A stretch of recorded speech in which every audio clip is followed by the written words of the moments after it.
अस्सलाम वालेकुम। आज मेरे पास कुछ क्वेश्चंस हैं जो कि पेशेंट्स ने पूछे हैं। मैं आज उन सवालों के जवाब दूंगा और होपफुली आपको भी इन आंसर्स के अंदर शायद आपके भी कुछ ज़रूरत की चीज़ मिल जाएगी। तो मेरे पास एक ये क्वेश्चन है, एक मेल पेशेंट हैं। उन्होंने एक क्वेश्चन किया है कि can I quit insulin injection when taking homeopathic medicine.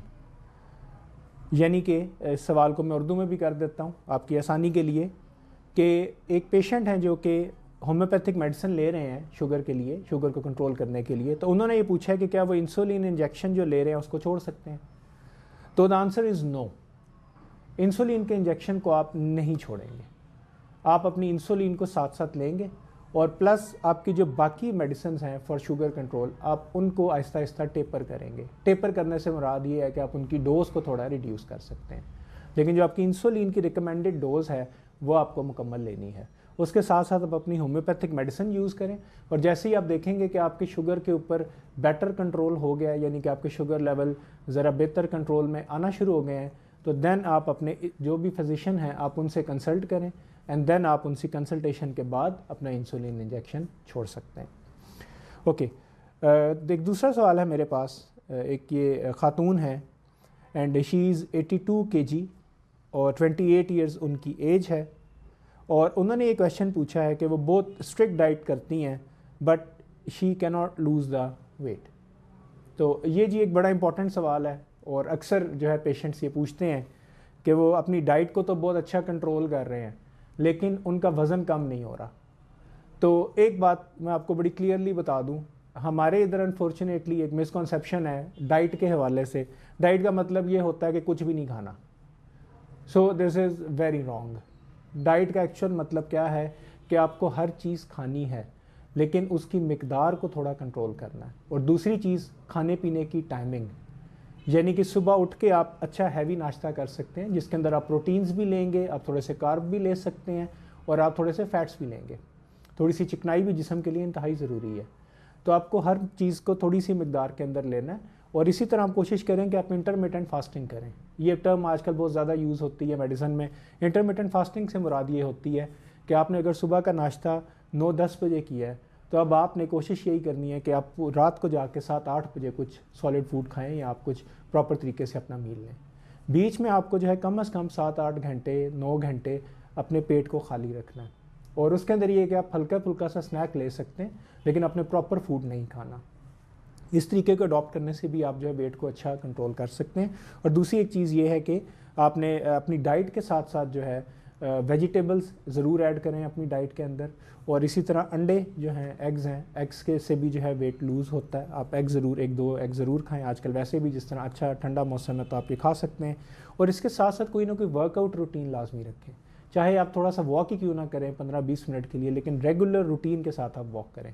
और उसके बाद पानी का इंटेक ज़्यादा करें, ज़्यादा पानी पिएं, तो इंशाल्लाह आप अपने वेट को जो है वो कंट्रोल कर लेंगे।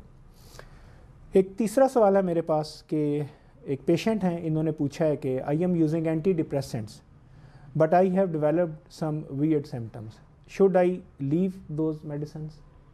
अब ये वियर्ड सिम्टम से मुराद बेसिकली इनकी क्या है, इनकी काफ़ी लंबी चौड़ी डिटेल है, लेकिन बहरहाल मैं आपको बताना चाहूँगा कि जो इन्होंने वियर्ड सिम्टम से मुराद क्या ली है कि समटाइम इनको हार्ट रेट ज़्यादा हो जाता है और समटाइम हार्ट रेट स्लो हो जाता है। समटाइम ये कन्फ्यूजन की स्टेट में चले जाते हैं, इनको अपने टाइम और स्पेस की समझ नहीं आती।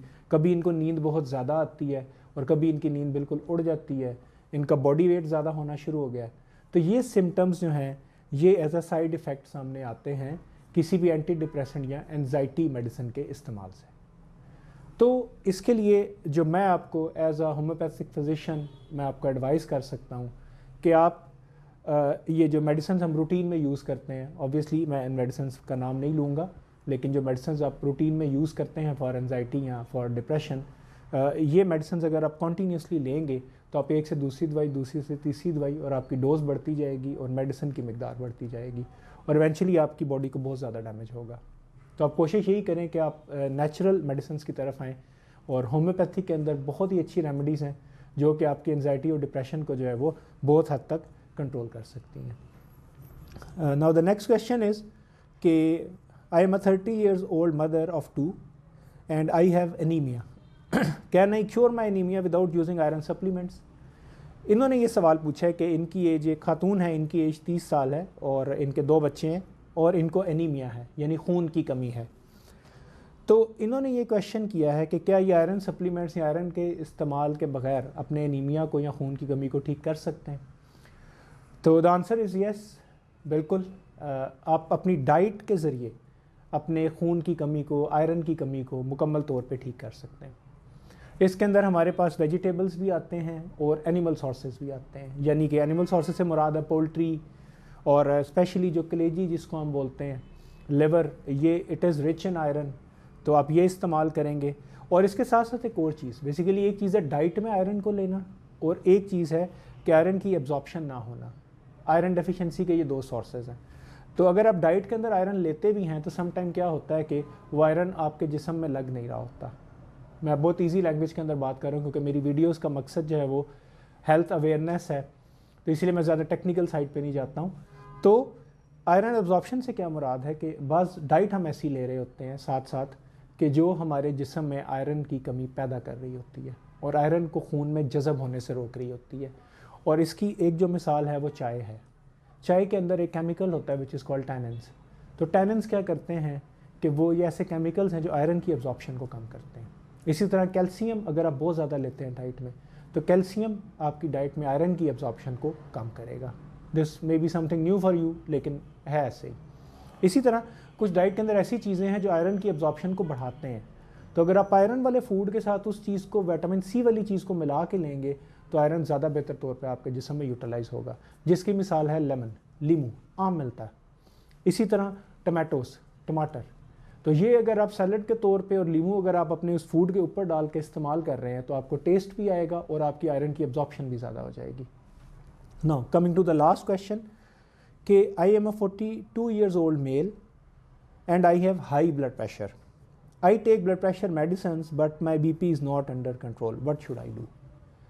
ये भी एक इंतहाई कॉमन प्रॉब्लम है कि ये एक मेल पेशेंट हैं और 42 इयर्स इनकी एज है और इन्होंने ये पूछा है कि ये ब्लड प्रेशर की मेडिसिन ले रहे हैं लेकिन उसके बावजूद इनका ब्लड प्रेशर कंट्रोल में नहीं आ रहा। इसके बहुत सारे रीज़न्स हैं। नंबर 1, आप अपने आप को दोबारा अपना चेकअप करवाइए किसी अच्छे फिजिशियन से। मे बी वो मेडिसिन आपको सूट नहीं कर रही या आपके अंदर वर्क नहीं कर रही। दूसरी चीज़ ये कि ब्लड प्रेशर से मुराद ये नहीं है कि अगर आपने सिर्फ मेडिसिन ले ली तो आपने उस चीज़ को कंट्रोल कर लिया, बल्कि आपको अपनी डाइट के अंदर सोडियम को या नमक को बिल्कुल कट ऑफ करना पड़ेगा।